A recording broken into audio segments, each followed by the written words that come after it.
11월 18일 환난당한 백성을 위해 장막을 치시는 하나님. 요한계시록 7장 9절에서 17절 말씀입니다. 우리 요한계시록을 시작하고 6장까지의 말씀을 보면 하나님과 어린 양과 또 24보좌와 장로들 또 내생물 등 천국에서 벌어지는 예배와 환상에 대해서 사도 요한이 기록을 합니다. 그리고 이 어린 양이 7봉인을 떼시는데 그 봉인 하나하나에 의미가 있었다. 첫 번째 봉인은 무엇이었습니까? 첫 번째 봉인을 뗄 때 흰말을 탄 자가 등장하는데 이긴 자라고 표현을 했고 그가 모든 전쟁에 승리하시는 분이심을 선포한다. 그래서 이긴 자가 등장했고 두 번째 이 붉은 말이 뗄 때는 그 전쟁으로 인해서 벌어지는 참상과 고통들 그렇기 때문에 그 피로 붉게 된 그런 상징적인 것을 의미했고 세 번째는 검은 말 검은 말 탄 자가 나오는데 이 검은 말은 기근 그래서 사람들이 가난과 기근으로 인해 고통받을 것임을 이야기하고 네 번째 봉인을 뗄 때는 황색말, 청황말이라고 되어 있습니다. 청황말은 이 질병으로 해서 파리하게 된 사람들을 의미해서 질병으로 인한 재난을 의미합니다. 그 다섯 번째 인을 뗄 때는 어떤 일이 벌어지는가? 성도들이 말을 탄 자는 더 이상 등장하지 않았지만 성도들이 어린 양의 보좌 앞에 나와서 고통을 호소하는 장면을 기록하고 있고 또 여섯 번째 인이 떼어질 때는 자연재해. 그래서 하늘이 온 땅에 어둠이 드리우고 달이 붉게 변하고 자연재해로 인해 심판으로 고통받는 이 피조 세상을 의미하게 됩니다. 그리고 너무나 극심한 고통이 계속되자 하나님께서 내 천사를 통해서 땅의 네기퉁이를 잡고 바람이 불지 않게 하셨다. 잠깐 쉴 수 있는 틈을 주셨다라고 기록하고 있습니다. 그 쉴 수 있는 틈이 무엇인가? 오늘 요한계시록 7장에 등장하고 있는데 그 이유와 목적에 대해서는 하나님이 인치신 자를 하나님께서 구별하고 선택하신 자들을 인치시키기까지 잠시 심판이 멈추도록 천사들을 통해서 역사하신다. 이렇게 기록하고 있습니다. 그래서 그 신천지라는 유명한 이단은 뭐라고 이야기합니까? 그 명단으로 12개의 지파가 나오고 각 지파별로 12,000명씩 그래서 12지파가 됐을 때 14만 4천 명의 인침을 받지 못하면 구원받지 못한다라는 교리로 사람들을 미혹했고 이전에 이단들이 시한부 종말론 그 기한을 정하여 그들이 멸망하는 것을 보면서 결국 자기들은 기한은 정하지 않았습니다. 다만 14만 4천 명이라는 숫자가 필요하다라고 했는데 이미 그들을 추종하는 사람들이 14만 4천 명이 넘었죠. 결국 그 숫자적인 문자적인 그릇된 해석 그리고 성경 원어나 역사나 배경을 알지 못해서 벌어지는 참 어리석은 해석으로 인해서 사람들을 미혹한다. 중요한 것은 그 숫자가 아닙니다. 왜 그 숫자를 했느냐? 게마트리아까지는 아니지만 그 숫자는 12 곱하기 12에서 완전한 수, 많은 수를 의미하는 그 이상의 그 이하의 의미도 없지. 그것이 정말 14만 4천 명만 구원하신다. 하나님께서 14만 4천 명만 구원하셔야 되는 이유가 있습니까? 천국이라는 곳이 인원이 제한되거나 많은 사람이 들어갈 수 없는 곳일까요? 그렇지 않습니다.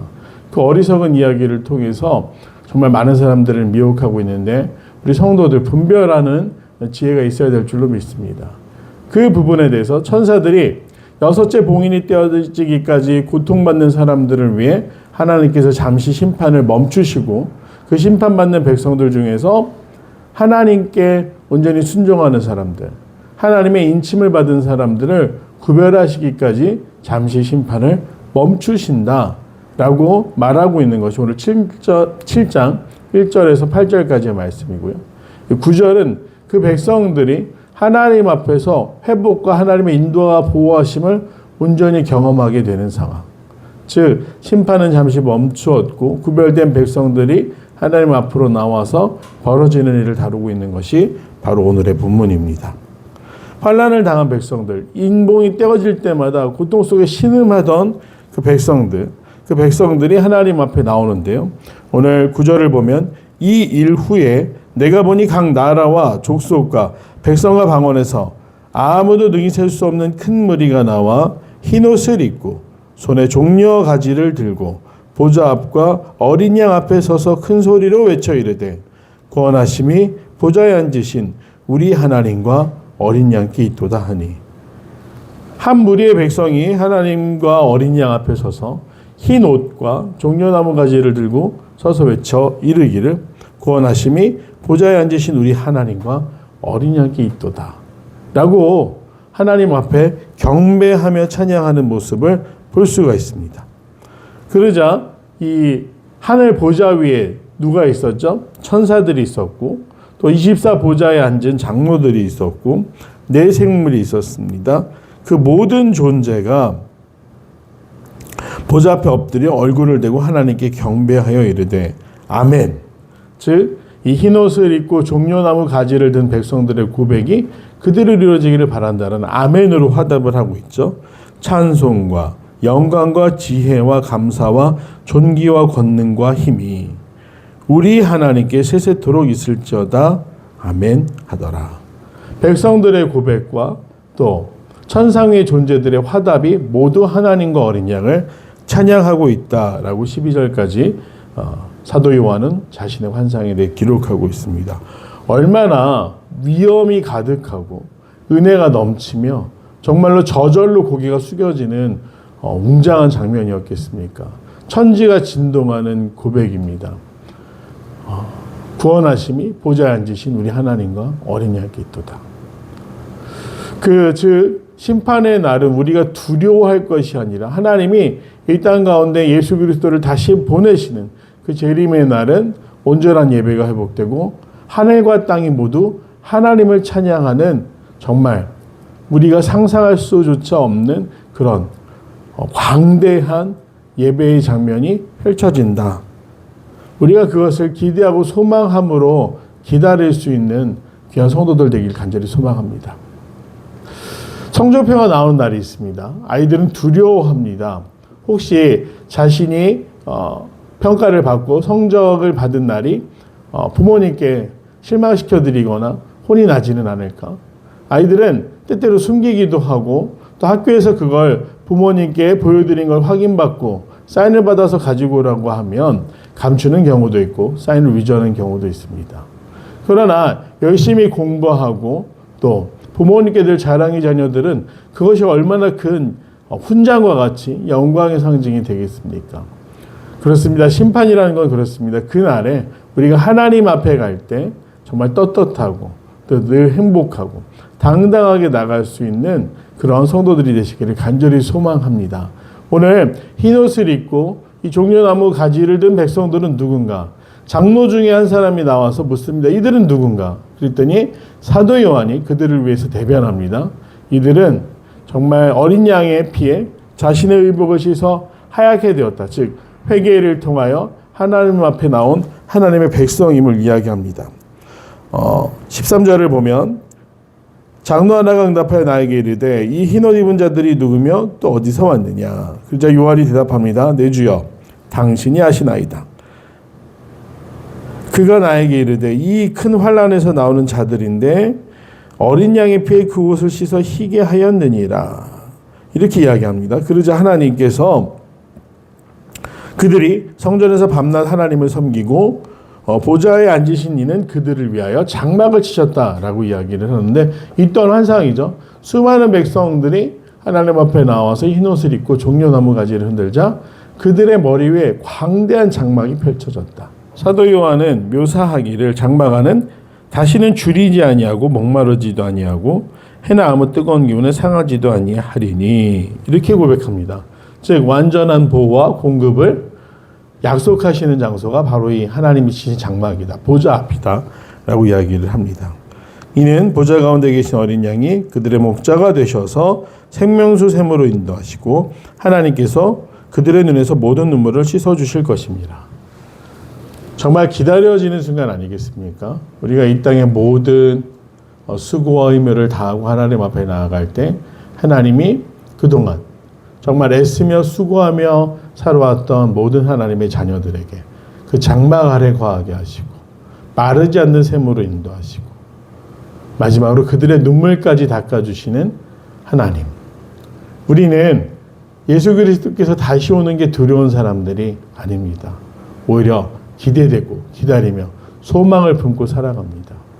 마지막 날이 두려운 날이 아니라 마지막 날이 잔치의 날이 되리라는 믿음으로 살아가는 사람들입니다. 이 땅 가운데 우리가 어떠한 환난과 시련 가운데 놓일지라도 마치 인봉이 떨어질 때 등장하고 있는 전쟁의 두려움, 폭력의 두려움, 기근과 또 질병의 두려움들 가운데 살아가고 있지만 우리는 예수 그리스도의 어린 양의 피로 의의 의복을 희게 하고 하나님을 찬양하는 백성임을 잊지 마시고 오늘 하루도 그 거룩한 초대 앞에서 행복하게 그리고 정말 우리의 충성과 순종을 다하며 하나님이 기뻐하시는 구별된 성도들이 되는 정말 하나님의 인침을 받을 수 있는 성도들이 될 수 있는 귀한 더 필그님께 성도들 되시기를 간절히 소망합니다. 내용 관찰 보겠습니다. 1번 흰옷을 입은 큰 무리는 보좌와 어린 양 앞에서 무엇이라 외칩니까? 구원하심이 보좌에 앉으신 우리 하나님과 어린 양께 있도다. 구원이 하나님과 어린 양께 있도다 라고 고백합니다. 2번 하나님께서는 구원은 받은 흰옷 입은 자들을 위해 무엇을 하신다고 합니까? 그들에게 장막을 쳐주신다라고 합니다. 3번 하나님께서는 왜 흰옷 입은 자들을 위해 장막을 치십니까?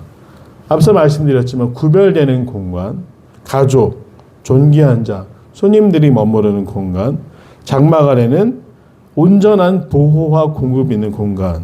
그래서 하나님 앞에 나온 흰옷 입고 종려나무 든 자들을 위해 장막을 치신다라고 말씀하셨습니다. 4번 구원받은 백성을 향한 하나님의 절대적 보호와 때에 따른 공급, 눈물을 씻어주시는 모습에서 무엇을 느낍니까? 견디고 순종한 자에게 온전한 상급을 주신다라는 것을 볼 수 있습니다. 마지막 결단과 적용입니다. 내가 힘들 때 장막을 쳐주시는 하나님의 위로와 공급을 받은 적은 언제입니까? 오늘 마주한 상황 속에서도 나를 보호하실 하나님을 믿고 의지하기 위해 무엇을 실천하겠습니까? 중요한 것은 우리가 눈앞에 있는 것이 아니라 궁극적으로 우리가 이룰 곳, 목적과 목표라고 이야기합니다. 무엇입니까? 천성입니다. 교회 이름은 더 필그림 교회입니다. 순례의 여정. 순례의 여정은 어떻습니까? 때때론 고난과 두려움에 낙심하기도 하고 또 유혹과 핍박 가운데 실망하기도 하고 여러 가지 어려움들을 과정을 통해 견디어내는 것을 순례라고 합니다. 철로역정을 보면 크리스찬은 여러 차례 낙심하고 실망하고 또 때때로는 길을 잃는 것처럼 보입니다. 하지만 그 전로역정에서 크리스찬이 궁극적으로 마지막에 이르게 되는 것은 어디입니까? 영원한 하나님의 도성입니다. 그 순례 여정 가운데 하나님의 나라를 기대하며 그 장막 아래 거하기를 소망하며 오늘 하루도 여러 가지 어려운 상황과 힘든 가운데 계시겠지만 하나님을 붙들고 나아갈 수 있는 귀한 믿음의 성도들이 되시기를 간절히 소망합니다. 기도하겠습니다. 은혜와 자비가 풍성하시사 우리를 위해 어린 양을 통해 구원의 길을 열어주신 아버지 하나님, 오늘 소망하기는 우리가 하나님의 인침받는 백성들로 우리의 모든 의복이 어린 양의 피로 정결하게 되며 우리가 마지막으로 하나님께 나아가 구원하심이 보좌에 앉으신 우리 하나님과 어린 양께 있다 고백하는 성도의 삶을 살아가기 원하오니 이 순례의 여정을 기뻐하며 기대하며 늘 완주하기를 간절히 소망하오니 주님, 오늘 하루도 사랑하는 성도들과 동행하여 주시사 그들의 삶이 하나님이 기뻐하시는 길에 그 도상 위에서 하나님의 은혜를 누릴 수 있는 거룩한 삶 되게 하여 주시옵소서. 감사드리며 사랑하는 예수님의 이름으로 간절히 기도드립니다. 아멘.